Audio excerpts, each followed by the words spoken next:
above and beyond the call. Assisting National Commander Dellinger in presenting the awards is Sergeant Kyle White, a recipient of the Medal of Honor. Please rise and join Commander Dellinger as he leads us in rendering appropriate honors to Sergeant White.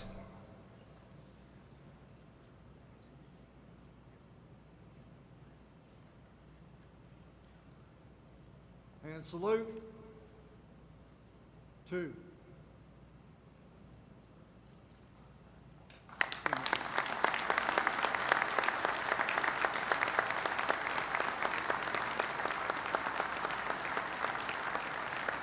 Our first Spirit of Service Award recipient spends time delivering baked goods to local police, fire, and emergency personnel who work during holidays.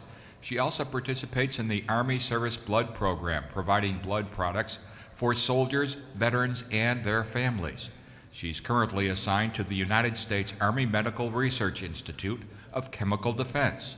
Please welcome your Spirit of Service Award recipient, representing the United States Army, Specialist Cassandra Roussan.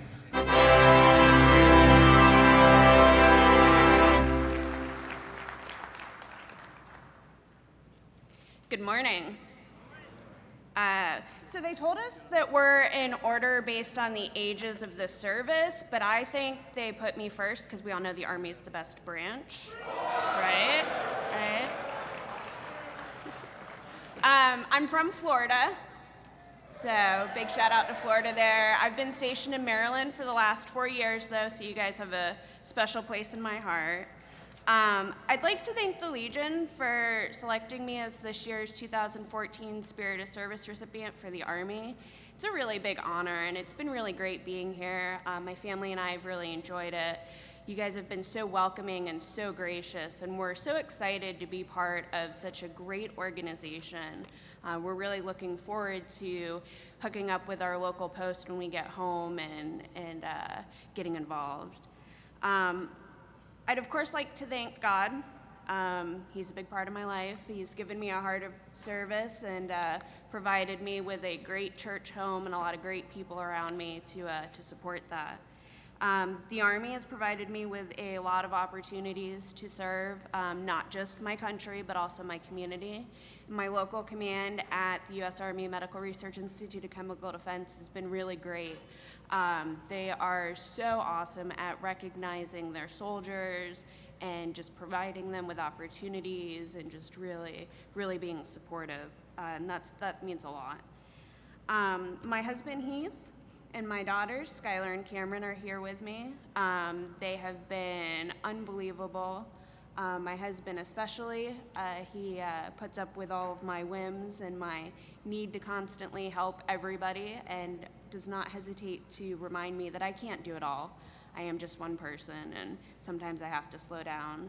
My daughters are amazing. My oldest daughter, Skylar, is really involved. She will donate her old toys. She gets really excited about picking out toys to send to kids for Christmas and just being involved. A couple weeks ago, we had our organizational day picnic, and she spent the whole day painting faces with me. So she's a really amazing kid. I was really hesitant about writing my speech because it's really hard to talk about serving because it's not something that we do because we want recognition. It's something you just do. And I was actually at a blood drive last week, and we were in a lull, and I was sitting at a bone marrow registry table and, thinking about coming here and what I was going to say. And I looked around and I realized that we had about 50 to 70 donors that were there and that I had coordinated that. I had picked a location, I put out the flyers, I gave them the opportunity to come in. And it was overwhelming to really put it in that perspective. But then I realized that it had nothing to do with me. The people who really mattered were those 50 to 70 people who were there to donate their blood. Each one of those people got up that morning and decided that they were going to save 3 lives. 1 unit of blood saves 3 lives. And that means so much, and it seems like such a simple act. And then we had about 20 people who signed up for a bone marrow registry. So that day, we had people who committed to saving almost 200 lives. And those are the people that really exemplify service. Those just unsung heroes who really just on a whim or just as part of who they are, don't hesitate to give to others. I want to leave you guys with a verse from the Bible from Romans 15:1. It says, "We who are strong have an obligation to bear with the failings of the weak and not to please ourselves." Thank you.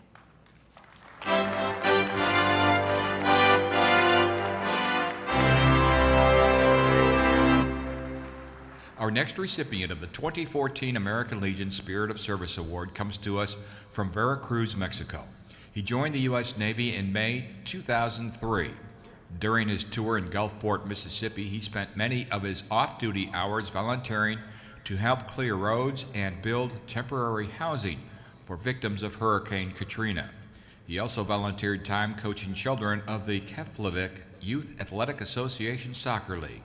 Please welcome United States Navy Petty Officer 2nd Class, Porfirio Pimento.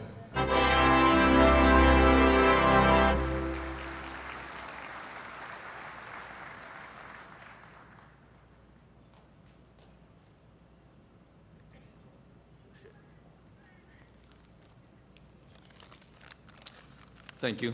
Appreciate it. Morning, everybody. I would like to start my speech by telling you some of the nice surprises that this award has given me already. The first one was in early June. On my first day back from leave, Master Chief Lefebvre said to me, "The CEO wants to see you in his office right now. Follow me." The first thing that came to my mind was Captain Mask. The second was, what did I do wrong? When we got in the CEO's office door, he said, "Stop."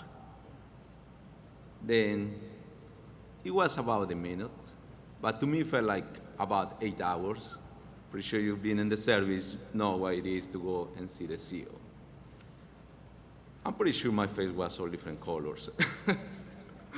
Anyway, so when he called me in the office, I stood attention, say, "Good morning, sir."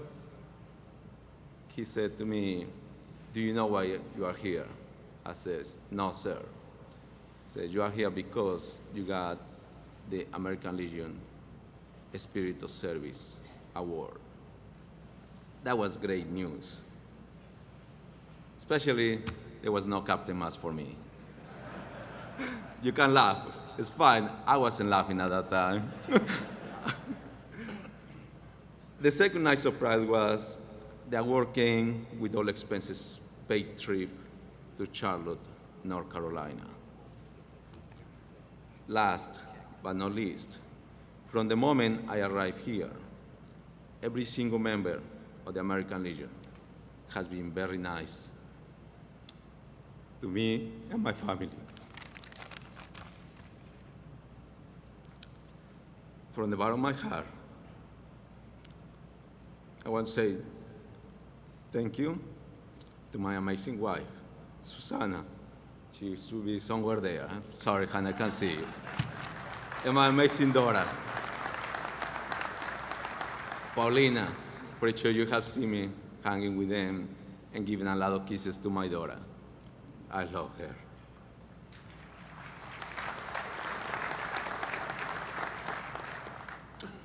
I want to say thank you to my English as second language teachers. As you can see it, I did not speak in English when I came to this country. And my teachers, Marjorie Cooper and Susan Stein, from New York City, they took the time to tell me English, and I really appreciate it. I want to say thank you to my outstanding chain of command, UT1 Islam, Chief Select Kennedy, Master Chief Lefebvre, and my commanding officer. They are outstanding. They are the reason I'm standing here in front of you and talking to you, and I really appreciate it. Please, let me dedicate this award to my wife and all the spouses who left their country and their family to serve our country. May God bless you and your family. Thank you very much. I appreciate everything you have done for me and my family so far.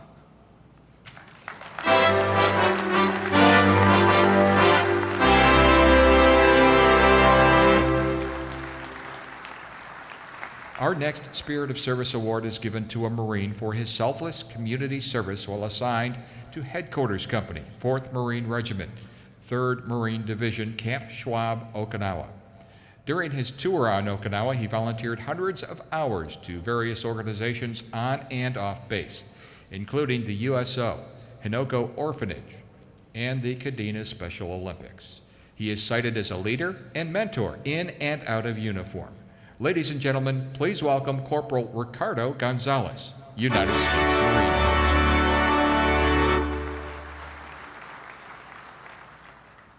Good morning, ladies and gentlemen. It is a great honor to be here today. I'm truly humbled by the people I've met. And although I did not come with anyone, I found myself quickly surrounded by brothers and sisters, and I'm truly grateful.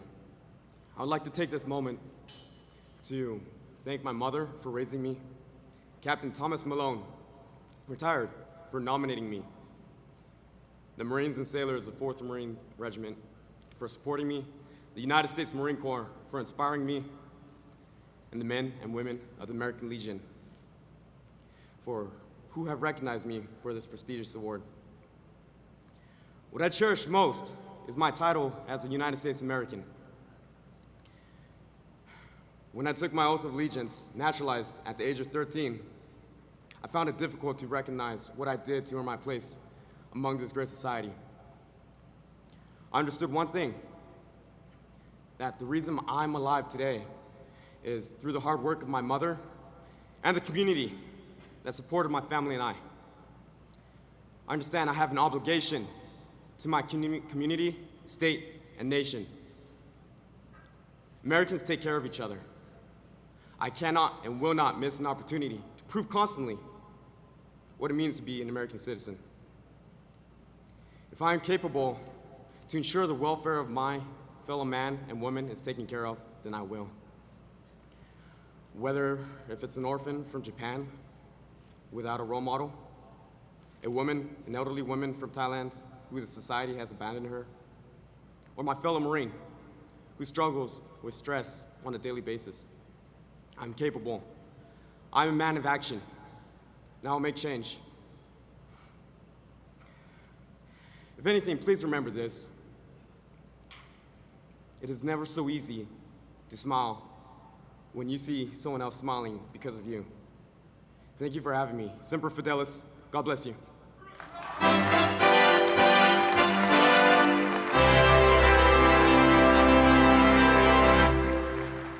The Spirit of Service Award is presented to our next recipient for volunteering much of her off-duty time as a mentor for female high school students.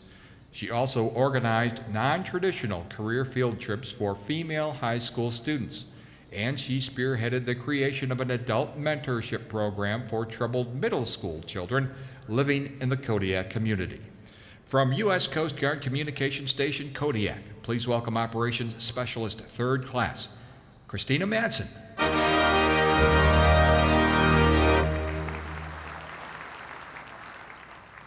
Good morning, Legionnaires. Hope everybody is doing well this morning. I have a hard act to follow. I want to thank the American Legion for this great honor and everyone involved in bringing me all the way out here from Kodiak. I also want to thank my brother for taking time off of work to come and support me in this amazing, amazing honor.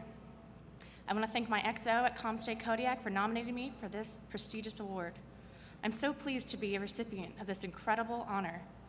When my XO informed me I had been chosen for the Spirit of the Service Award, to say was surprised was an understatement. I never thought I would be chosen, let alone be the one to represent the entire Coast Guard at the American Legion National Convention. President Obama once said, "The best way to not feel hopeless is to get up and do something. Don't wait for good things to happen to you. If you go out and make some good things happen, you will fill the world with hope. You will fill yourself with hope. Volunteering has filled me with hope. I wouldn't be here if not for my fellow shipmates who at one time or another volunteered in our Kodiak community. I'm filled with an overwhelming sense of gratitude, and I'm humbled to be standing here in front of so many amazing people. Thank you all for your service, and thank you to the American Legion for this incredible opportunity.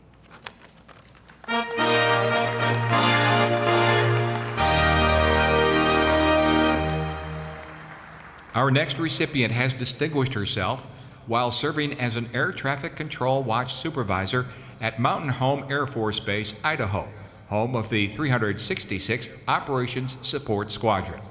Her volunteerism encompasses support for her fellow airmen, local veterans, and veterans organizations, as well as Habitat for Humanity, the Humane Society, and church food pantry programs. She's a fundraiser, a mentor, and a leader in her community. Representing the United States Air Force, please welcome Staff Sergeant Jessica Day.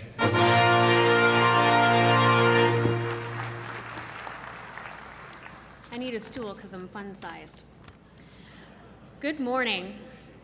Where is New York State? I just had to say hi.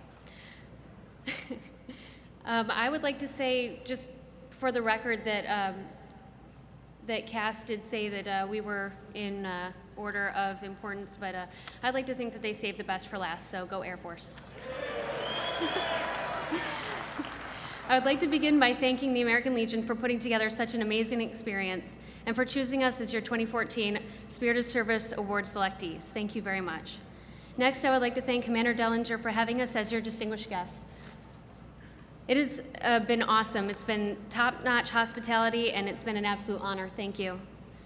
I absolutely must say thank you to my husband, Nicholas, for his continued unwavering support. He was unfortunately unable to attend the convention because he is currently serving a one-year tour in Korea as an Air Force air traffic controller. Nick, if you see this somehow, know that you are very missed, and I love you. I would like to thank my parents, Terry and Teresa, for instilling a very rigid sense of right and wrong. You see, they're corrections officers in upstate New York, so I really didn't have a choice. I also must say thank you to my grandparents who are in attendance today. My grandmother, Mary, or Nana, taught me the importance of volunteerism at a very young age by bringing me to many volunteer opportunities such as American Red Cross, blood drives, that sort of thing. My grandfather, John, or Papa, taught me about the military and what an honorable thing it is to be a part of. He is retired Navy, and he was absolutely right. Speaking of military service, thank you to Senior Master Sergeant Ken Adamchek, who is also in attendance today. Senior Master Sergeant Adamchek was my recruiter over 12 years ago. Sir, thank you for helping me make the best decision of my life very easy. And thank you for driving up from Shaw Air Force Base, South Carolina to share today with me. Thank you to my leadership at Mountain Home Air Force Base, Idaho, namely Lieutenant Colonel McGlamory and Lieutenant Colonel Anthony, for submitting me for an honor such as this. I appreciate your confidence in me, and I never thought that anything like this would happen in a million years, but you did, so thank you for that. Fellow selectees, thank you for not only serving your country, but also serving your community. You truly do make a difference. It's been great getting to know each and every one of you for the past few days, and I wish you all the best. Thank you all for this amazing opportunity. Thank you.